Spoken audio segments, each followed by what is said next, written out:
প্রশাসনের যে ঢিলাঢালা অবস্থা, তাতে এক সুষ্ঠু নিরপেক্ষ গ্রহণযোগ্য নির্বাচন দিতে পারবে কি না জনগণ সন্দেহ করছে। আগামী 12ই ফেব্রুয়ারি বাংলাদেশে অনেক আশা এবং আকাঙ্ক্ষার এক নির্বাচন অনুষ্ঠিত হতে যাচ্ছে। বিগত দিনে মানুষ তাদের ভোট অধিকার প্রয়োগ করতে পারে নাই।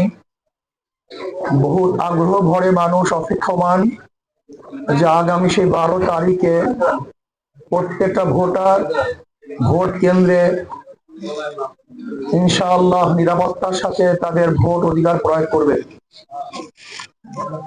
আমি আলহামদুলিল্লাহ বরিশাল 5 এবং 7 থেকে নির্বাচন অংশগ্রহণ করেছে হাত পাকা প্রতীক নিয়ে। আমার আর এক ভাই হযরত মাওলানা মুফতি সৈয়দ আবুল খায়ের সাহেব, তিনি বরিশাল 4 আসন থেকে নির্বাচন অংশগ্রহণ করেছেন হাত পাকা প্রতীক নিয়ে। আমি কেন অংশগ্রহণ করেছি? আমি বিশ্বাস করি বর্তমান প্রচলিত যে বন্দোবস্ত আছে, এই বন্দোবস্ত মানুষকে, বাংলাদেশের জনগণকে নিরাপত্তা দিতে ব্যর্থ হয়েছে, জুলুম অত্যাচার অবিচার বন্ধ করতে ব্যর্থ হয়েছে, এদেশের টাকা বিদেশে পাচার করতে ব্যর্থ হয়েছে, গরিব দুঃখী মেহনত মানুষের অধিকারকে বাস্তবায়ন করতে পারে নাই, শিক্ষার উন্নয়ন ঘটাতে পারে নাই, চিকিৎসার উন্নয়ন ঘটাতে পারে নাই।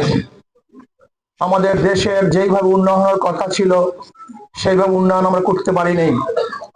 মুসলিম, হিন্দু, বৌদ্ধ, খ্রিস্টান সকল জাতের সকল ধর্মের মানুষ যেভাবে ঐক্যবদ্ধভাবে দেশটাকে গড়ার কথা ছিল সেইভাবে আমরা করতে পারি নাই।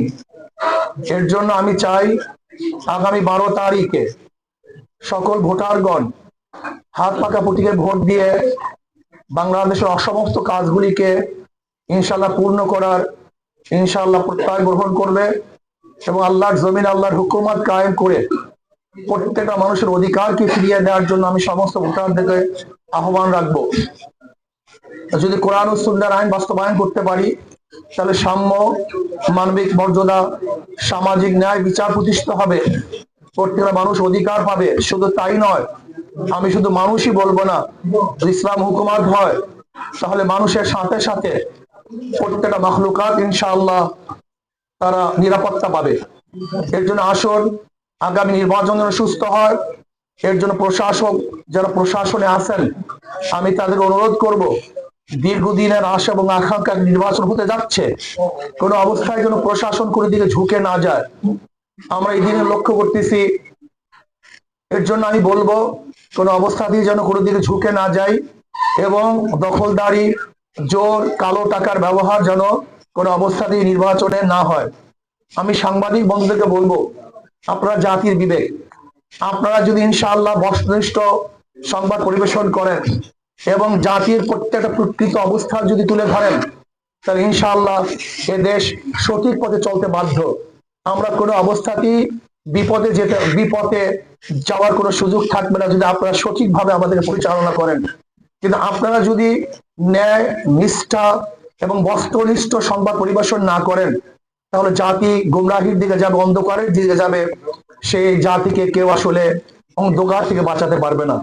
এর জন্য আসুন আগামী জাতীয় নির্বাচন, গুরুত্বপূর্ণ নির্বাচন, পুরানো বন্দোবস্তকে পরিবর্তন করে নতুন এক বন্দোবস্ত প্রণয়ন করা নির্বাচন, এর জন্য আমি আহ্বান করবো আসুন আমরা সবাই সেই নির্বাচনকে সঠিক, সুন্দর, নিরপেক্ষ, গ্রহণযোগ্য এক নির্বাচন উপহার দেওয়ার জন্য যা কিছু প্রয়োজন সবকিছু যেন আমরা করি এবং যে যেখান থেকে যতটুকু পারি সেই সাহায্যে আমরা অগ্রসর হই।